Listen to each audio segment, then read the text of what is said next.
Selamat datang ke Darah Muda. Topik hari ini Ihya Ramadan, iftar untuk ummah dan ujian kemanusiaan. Di tengah-tengah kita menyambut bulan Ramadan ini, pastinya ini bulan ibadah, bulan kita berpesta dengan zikir dan kita mengingati Tuhan dalam masa yang sama. Kerana tujuan puasa itu kan disebut dalam Al-Quran sebagai la'alakum tattaqun, supaya kita mencapai ketakwaan. Tapi dalam masa yang sama, dalam bulan Ramadan ini juga kita menghayati semula nilai-nilai kemanusiaan, kita mengingati mereka yang kurang bernasib baik. Dan ketika ini bersama dengan kami di Darah Muda di studio ini, dua orang tetamu yang akan berkongsi berkenaan satu program Ihya Ramadan. Ihya Ramadan yang dihidupkan secara dalam talian. Dan bersama dengan kami ketika ini Dr. Ustazah Atifah binti Ahmad Yusof, penasihat syariah My Fund Action, Food for Hunger, dan juga Muhammad Naufal Ilmi Hazri Fazli, Timbalan Pengarah Program Ihya Kasih Ramadan bersama dengan kami di Darah Muda. Terima kasih. Dan saya nak mulakan dulu dengan Timbalan Pengarah Program ya lah. Naufal, macam mana program ni ya? Sebab Ihya Ramadan biasanya kalau tahun-tahun sebelum ini dia kena jumpa orang, dia kena berhadapan, pergi surau, pergi masjid, buat berbulambuk, orang beratur. Tapi lah ni tak boleh dah buat benda tu kan. So Ihya Ramadan ni bagaimana ia dihidupkan? Sejak dengan pandemik yang kita hadapi ni, jadi sudah tentulah kita tak dapat secara buat penuh secara bersemuka. Kita orang ada dalam 38 orang, tak semua 38 orang akan pergi kat tempat pertubuhan itu. Jadi kita orang memanfaatkan dengan penggunaan media teknologi sekarang ni. Macam apa yang kita gunakan untuk berkongsi pasal ilmu ni, kita orang telah gunakan StreamYard dan juga Facebook untuk live, untuk tunjuk pada semua orang tentang program yang kita orang lakukan ni. So apa programnya tu? Program Ihya Ramadan ni secara ringkasnya lah, sebenarnya kita orang ada membuat kutipan sumbangan danaan. Jadi melalui kutipan ni kita orang akan membeli barang-barang kering dalam bentuk kotak sumbangan, dan juga kita orang ada juga memberi pack iftar kepada anak-anak dekat pertubuhan kebajikan dan penjagaan Nur Hidayah tu. Ada juga yang kita telah beri baju raya baru untuk setiap anak-anak dan asnaf fisabilillah di situ. Satu lagi saya faham kan ada satu lagi online punya forum. So ada dua program di situ ya. Ya. So kalau yang program bagi bantuan tadi itu fizikalnya. Itu yang fizikalnya. dalam taliannya yang forum tersebut. Doktor, kalau boleh saya masukkan juga, sebab tadi bagi bantuan. Ketika ini, kita faham bahawa nak mencapai takwa dalam masa yang sama, ada hadis kata man fattara sa'iman kana lahu mithlu ajrih. Bagi mereka yang beri makan orang buka puasa, dia punya ganjaran itu sama seperti mana orang berpuasa. Tapi masalah orang kita ni, doktor, dia seronok nak bagi orang makan ni sampai berlambak-lambak, bermewah-mewah. Dan doktor sebab melalui My Fund Action pastinya ada pengalaman itu.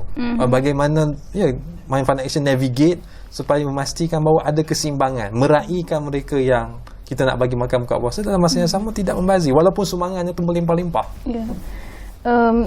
Kita dalam kita nak membantu orang, kita nak kena pastikan dia tak melanggar syariat. Melanggar syariat tu macam mana? Maksudnya membazir pula membazir ni kan amalan syaitan. Jadi kita nak kena pastikan sumbangan yang diberi oleh ataupun infak yang diberi oleh masyarakat tu well distributed. Dibahagi sama rata ataupun dibahagi dengan sama baiklah kepada banyak lagi sebenarnya anak-anak yatim Kalau dan kita dibuat di Malaysia ni, kita sebarkan ke seluruh negeri, 100,000 pack ke seluruh negeri. Maksudnya jangan ada yang bertimbun di sesebuah tempat saja. Jadi volunteers kita akan cari di seluruh tempat.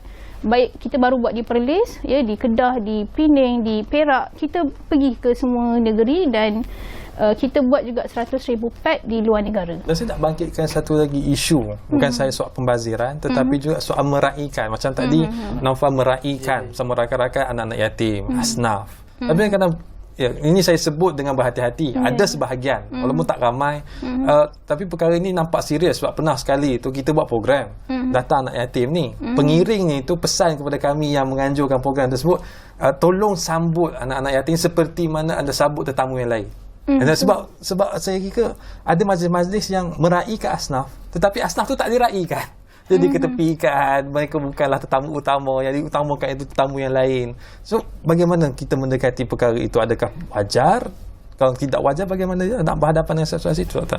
Kita buat program tu, kita nak kena tengok jugalah. Maksudnya kalau kita Allah suruh tu berbuat baik kepada anak yatim, menjaga perasaan mereka. Sedangkan Allah suruh kita jaga perasaan mereka, kata-kata jangan buat yang dia orang tersinggung dan sebagainya. Sama juga layanan yang kita nak bagi pada dia orang. Jadi anak yatim ni memang spesifik Allah sebut dalam Al-Quran tu anak yatim.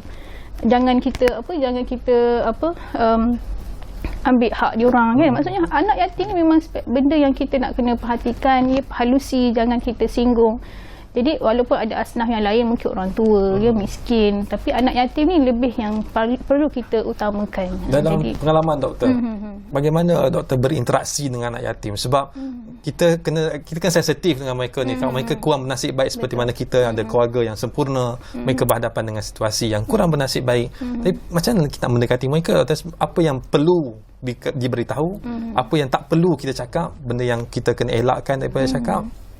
Dengan anak yatim ni, selain sumbangan fizikal, saya tengok ramai orang yang bagi sumbangan dari sudut material, bagi baju, bagi beras, sampai kadang-kadang tu tak terterima sebab banyak sangat. Saya pergi rumah anak yatim tu, saya tengok dia bukan perlukan sustain, tak semualah tak perlukan yang fizikal tu, material tu, tapi perlukan kepada sentuhan kasih sayang, ataupun kita dengar dia orang bercerita, and then bagi dia orang buat persembahan, benda-benda yang macam tu, lebih kepada dia orang nak sentuhan rohani tu.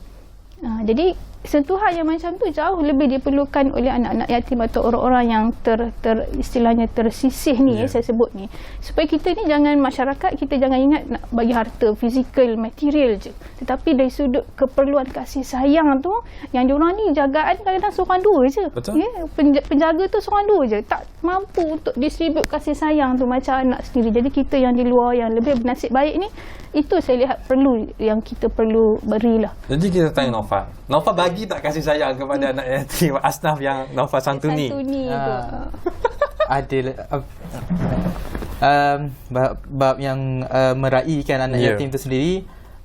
Kita orang, kami ni yang 4 orang datang ni, betul-betul lah meraihkan anak yatim ni. Kami ada solat maghrib dan solat isyak sekali dengan mereka. Kita ada sesi bergambar dengan mereka juga, dan gambar dengan mereka tu kami kongsikan. Kami ada bertukar cerita, menanyakan pasal situasi mereka di situ. Jadi dengan ni kita orang macam makin sayang lah, ada rasa connection tu antara mereka. Jadi bagi saya rasa kalau boleh saya nak berterusan lagi buat kerja-kerja kesukarelawan ni dengan mereka lagi. Sebab saya fahamkan juga program ni masa yang singkat, mudah pukul 4, kemudian ada programnya, kemudian nak solat dan sebagainya. So mungkin selepas ini, kalau nak buat sekali lagi, akan buat sekali lagi, apa penambahbaikan ataupun benda yang Naufal rasa benda yang tertinggal waktu semalam punya program ini, akan datang ni Naufal nak buat supaya mereka ni lebih rasa diraihkan? Saya rasa mungkin setelah sebab kita orang ada satu projek komuniti, di mana pada SEM ni untuk kami memang tidak boleh nak buatkan semua pelajar terlibat dengan aktiviti berdepan, tapi bila kita dapat peluang nak buat projek tu secara face to face, berkemungkinan ni masih dalam fasa perancangan. Kami akan mengadakan program yang berkaitan dengan adik angkat, abang angkat dan sebagainya lah. Kasih sayang tu iyalah. Sampai ada kasih sayang tu. Dan itu bawa batasannya. Betul. Dan kita bawa kepada persoalan yang seterusnya. Soal iftar, puasa itu satu hal, meraihkan mereka yang berpuasa, asnaf. Tapi soal kemanusiaan tu, Doktor. Ketika ini ramai yang menyumbang tu, ramai yang buat kerja tu, saya tak pastilah, saya kena tanya Doktor lah, cukup orang ke tidak kaki dan tangan nak buat kerja itu. Tapi adakah niat itu sudah cukup dalam hal nak membantu orang ini, ataupun sebenarnya kita yang menyumbang ni kena buat lebih lagi, Doktor? Sebenarnya Allah sebut dalam Al-Quran tu menginfakkan harta. Harta ni yang terlihat dan tidak terlihat. Kadang-kadang kita nampak aku tak ada duit lagi, jadi aku tak bolehlah bagi, tak kerja lagi kan, dengan COVID ni tak ada duit kan, jadi aku tak dapatlah berinfak. Sebenarnya yang Allah suruhkan tu infak harta yang terlihat dan tidak terlihat. Maksudnya kita sebagai student kadang kan Naufal ni tak ada duit dan sebagainya. Infak ilmu, tenaga, infak apa lagi? Kemahiran yang kita ada. Macam saya di My Foundation, student-student yang biasanya yang IPTA ni, dari kalau kita nak suruh dia infak duit ke apa, kurang lah sikit kan, tapi kepandaian mereka at math, fizik kan diorang dah belajar dulu. Okey, turun ke sekolah-sekolah ajar. Dan apatah lagi sekolah-sekolah sekarang kan on off kan, tak stabil. Kita buat tuition online melalui lab studio dengan program YOSH kita kan. Siapa-siapa nak belajar maths, at maths yang sukarelawan kita di Mesir pun, di Universiti Al-Azhar, kita buat tahsin. Siapa nak tahsin online, tadarus online, itu volunteerism ataupun kebaikan yang kita boleh bagi pada masyarakat. Menarik Not bila Dr. only sebut tentang duit Mesir saja. tu.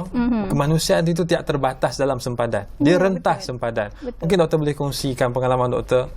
Satu orang rakyat Malaysia yang memberikan manfaat kepada umat yang rentas atlas itu. Bagaimana pengalaman doktor? Saya pernah pergi ke Mesir mengikuti volunteers kita di Universiti Al-Azhar. Mereka ni mendapat nilai kesukarelawan tu. Jadi mereka bukan sekadar buat untuk rakyat Malaysia saja. Rakyat Malaysia tentu, yang keduanya untuk Egyptian di sana. Egyptian and also student-student Afrika yang CHAD yang belajar di Universiti Al-Azhar tu, diorang ni banyak yang susah. Jadi dari sudut kita bagi makanan, dari sudut kita ada buat program membersihkan, menanam pokok di Al-Azhar, itu kesukarelawanan. Walaupun bukan orang Malaysia lah, tapi Universiti Al-Azhar orang-orang Arab di sana, dan kita buat tuition online ataupun tadarus, tahsin online. Ada juga yang Egyptian nak belajar Al-Quran. Ada. Dan itu antara perkara-perkara yang dibuat, dan cabarannya juga ada. Kalau sebelum kita ke udara tadi, cabarannya bantu rakyat orang umat Islam di New Zealand. COVID-19 datang, tak boleh nak balik. Tapi ceritanya itu kita kembali selepas ini, berehat seketika. Teruskan kesetiaan anda bersama kami di Darah Muda.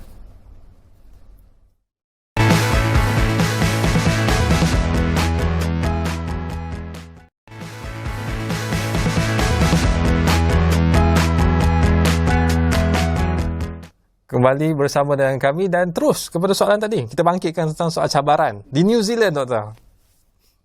Kita ada volunteers di New Zealand. Kita buat program Gap Year.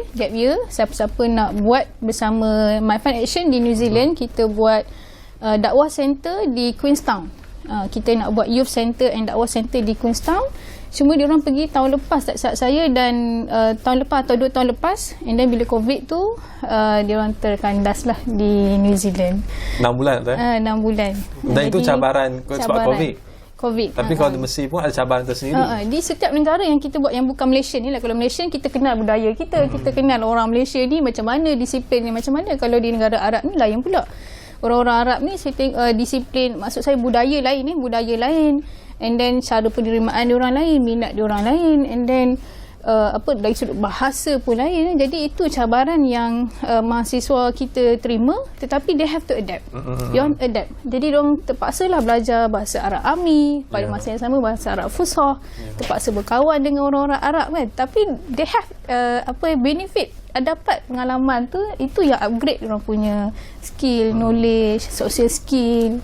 Ya, sebab tu kalau di Malaysia pun, kalau Darah Muda sebelum ni kita ada tamu-tamu yang melaksanakan tugas dan kesukarelawanan membantu pelarian Syria, Rohingya di Malaysia, juga berhadapan dengan cabaran tersendiri. Tapi betul, cabaran dengan orang asing banding dengan cabaran orang kita ni berbeza.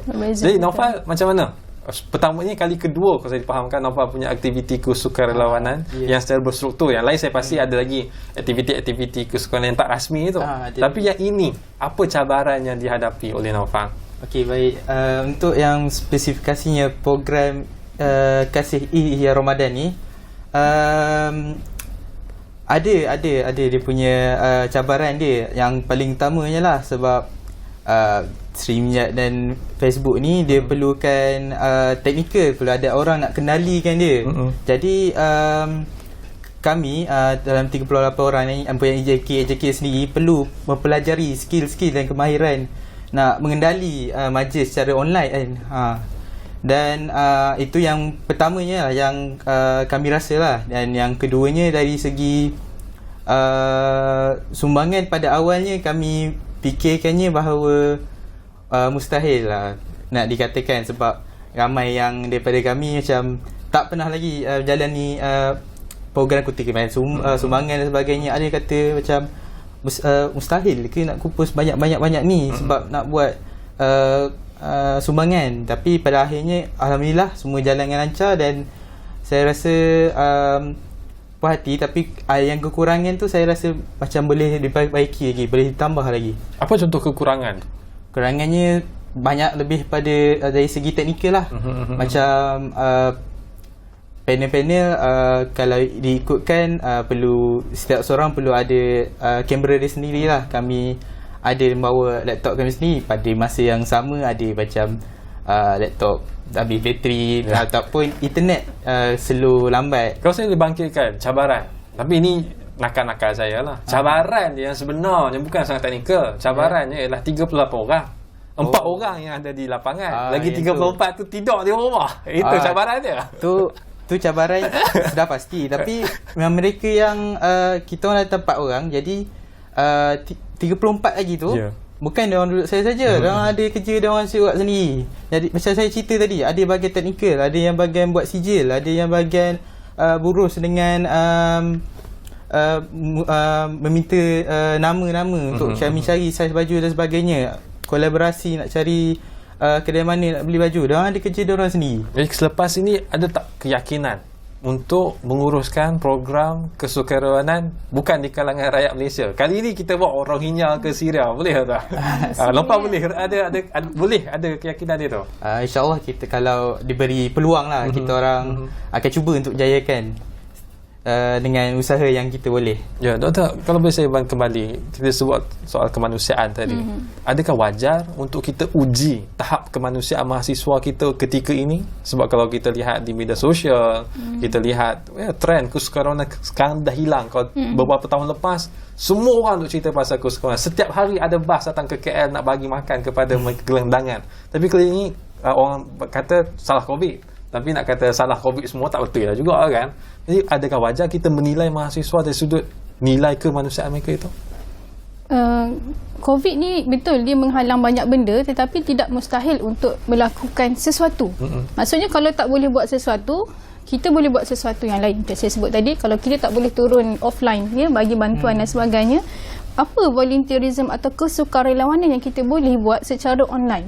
Macam tuition online saya sebut tadi. Dan sebenarnya kalau kita tengok dalam Nabi Yusuf alaihissalam, walaupun terpenjara di dalam penjara tetapi dia tak tahu nak buat apa. COVID amat diam, tak tahu nak buat apa takkan. Tetapi dia buat bagaimana dia berdakwah kepada 2 orang banduan di dalam penjara tu. Sama juga kalau kita tengok Said Qutb di dalam penjara menghasilkan tafsir fi zilalil Quran. Bermaksud walaupun COVID, banyak benda kita boleh buat. Betapa ramai orang yang kreatif, dia boleh upgrade diri dia waktu COVID ni. Bagi mereka tak bersetuju dengan tafsir Said Qutb, boleh pakai contoh Hamka. Hamka pun menulis Al-Azhar sebahagiannya di dalam penjara. Tapi Datuk, sebab mahasiswa ketika ini, kita nak lahirkan mereka ini yang ada semangat kesukarelawanan itu. Jadi ketika ini adakah wajar untuk kita adakan satu ujian khusus menguji tahap kesukarelawanan mahasiswa, ataupun sebenarnya tak apa, bagi pada mereka lah. Mana kalau benda itu sewajarnya natural datang kepada mahasiswa, bukan dipaksa, bukan diukur, bukan diletakkan di dalam kertas peperiksaan. Kita perlu buat sebagai satu kesedaran kesedaran sebab volunteerism ni dia masih kurang awareness tu, kesedaran dalam masyarakat, sebab dia tak dapat apa-apa. Secara dia nampak macam duit tak dapat, yang dapat penat dan lelah. Jadi orang tak berminat dengan kesukarelawanan ni. Tapi kalau kita tengok penat dan lelah ni, dia bukan kesukarelawanan je. Memasak kat dapur pun penat. Bekerja pun penat. Main game pun penat sebenarnya. Tetapi apa yang dia dapat daripada kesukarelawanan tadi tu, kebahagiaan orang yang terima sentuhan ataupun kasih sayang, pemberian, pembahagiaan yang kita bagi tadi tu. Dan sama juga kalau research yang dibuat oleh Ohio State University, sebenarnya orang yang banyak buat kerja-kerja volunteerism ni, diorang upgrade skill diorang, social skill, management time diorang lagi bagus sebenarnya. Kadang-kadang student ni kata tak nak lah sebab takut sibuk kan, tak sempat study. Padahal sebenarnya dengan buat kerja-kerja volunteerism ni, time management lebih perfect, lebih terbantu. dan dia orang punya biasanya curriculum and also curriculum dia orang lebih upgrade, lebih bagus. Orang-orang yang banyak terjun ke lapangan ni. Boleh kita tanya Naufal, adakah Naufal merasai perkara itu? Rasa bila kena ada program, dalam masa yang sama ada kelas nak kena attend, boleh menyusun? Berdasarkan pengalaman saya lah. Ya betul, macam doktor cakap tadi, memang adalah sebahagian tu yang macam komplain sikit lah, macam sibuk ataupun sebagainya. Tapi mereka tak rasai lagi, mereka tak cuba lagi. Bila mereka cuba, time tu lah betul lah kita dapat mengurus masa lebih baik. Sebab pada masa sama saya dapat rasakan macam kadang-kadang perkara yang saya dapat lupuskan, perkara yang lalai, perkara yang tak sepatutnya saya buat, saya boleh buat benda lain. Benda yang lebih faedah. Tu yang saya dapat kesan lah daripada bab pengurusan masa. Yang mungkin terakhir Naufal, apa pesanan kepada mahasiswa di luar sana yang nak bersukarelawanan tapi dalam keadaan terbatas COVID-19? Pesanan saya lah, memang boleh melakukan aktiviti kesukarelawan. Cuma kita perlu berusaha sikit untuk cari macam medium nak jalani kesukarelawan tu. Dengan NGO mana kita boleh buat, kita kena research asyik, kita kena cari. Sebab memang semestinya ada. Macam doktor cerita tadi kan, memang banyak aktiviti mereka lakukan. Saya pun ada juga kena yang daripada kawan-kawan saya yang daripada UPM juga, yang saya pun baru tahu, oh punya ada aktiviti-aktiviti seperti ni yang banyak jalankan. Dan doktor, akhir ini mungkin saya nak bangkitkan juga bila sebut tentang Ramadan, tentang memberi sumbangan, beri makan orang puasa. Kita fokus kepada Muslim sahaja. Apakah salah sekiranya kita juga libatkan yang non-Muslim? Kemanusiaan ni dia merentas negara tadi, merentas masa dan merentas warna kulit, merentas agama. Kemanusiaan tu. Sebab Islam ni rahmatan lil alamin. Dia bukan rahmat untuk Islam saja, tetapi rahmatan lil alamin. Jadi kita ni nak kena memberi kasih sayang atau berkasihan tu bukan tengok, oh ini orang Cina, ini orang India, ini orang Kristian, ini kita tak nak. Walhal dia tu jauh lebih layak dibantu. Contoh, jadi saya bagi contoh, kalau di My Fund Action kita ada program-program yang kita lihat kalau kita assess dia memang layak dibantu, why not? Kenapa tidak? Sebab Islam dia jauh lebih menyerentas tadi tu, merentas bangsa, agama tadi. Kita ada program rumah impian. Baru-baru ni kita ada bagi buatkan rumah untuk bangsa India di Kampar. Walaupun Indian ni, tetapi kita bantu sebab atas dasar kemanusiaan yang diajarkan oleh Islam. Jadi Rasulullah SAW sendiri boleh bagi pada semua, bukan memilih yang Muslim sahaja, tidak begitu ya. Cuma dalam Ramadan ni memang ada hadis dia. Ada hadis dia, barang siapa yang beri makan kepada orang yang berpuasa. Jadi bagi makan untuk orang berpuasa, jalan terus mengambil manfaat Ramadan ni. Tetapi tidak melupakan orang-orang yang kurang bernasib baik di luar sana yang mungkin bukan seagama dengan kita. Doktor, kalau saya sebut, orang mungkin macam tak apa nak percaya. Tapi kalau orang yang berada di lapangan, doktor boleh bagi tahu pada penonton kita untuk dia bersama-sama menyumbang setakat yang mampu, supaya nasib itu boleh kita kongsi bersama, nikmat itu boleh dikongsi bersama seadanya. Jadi untuk masyarakat di luar sana, terima kasih kerana bersama dengan My Fund Action untuk membahagi kebahagiaan kepada masyarakat kurang bernasib baik di luar sana. Kita cuba sedaya upaya untuk menunjukkan apa yang kita buat di media supaya itu adalah amanah umat kepada kita. Sebab tu kalau tengok Facebook kita, website kita penuh dengan gambar-gambar edaran, sebab itu adalah amanah umat pada kita. Dan saya mengajak masyarakat di luar sana untuk memberi dan bersama-sama dengan My Fund Action untuk membangunkan umat ni. Kalau saya kongsikan cerita macam tadi kan, Imam Ghazali tu selain dia menulis, manfaat menulis dia tu sebab dia tak meremehkan ketika ada seekor lalat dia nak minum dakwah dia tu, dia biarkan dia minum. Itu sebab yang Allah keberkahan tu, Allah masukkan dia ke syurga. Jadi terima kasih banyak-banyak pada Dr. Ustazah Atifah dan juga Naufal bersama kita di Darah Muda berkongsi sedikit sebanyak tentang kesukarelawanan dan juga kemanusiaan di bulan Ramadan ini. Tapi saya fikir itu mesej paling utama. Mana kita ambil keberkatan Ramadan tapi jangan ditinggalkan ke yang lain ya. Dan Naufal juga kita dapat kongsikan bagaimana kita meraihkan anak yatim dan asnaf tu dengan sebaik-baiknya, bukan sekadar program-program semata-mata. Dan kepada penonton, di akhir ini saya mengulangi apa yang disebut oleh Dr. Ustaz tadi, untuk sama-sama kita meraihkan Ramadan ini dengan ibadah dan juga dengan infak. Semoga Ramadan kali ini lebih baik daripada tahun sebelumnya, dan dengan amalan itu dengan harapan supaya kita dapat bertemu dengan Ramadan yang seterusnya. Sekian daripada saya, Irfan Faruqi. Daftar vaksin, patuhi SOP, kita nak raya. Tapi apa pun kami tinggalkan anda ketika ini dan jumpa anda selepas ini. Assalamualaikum.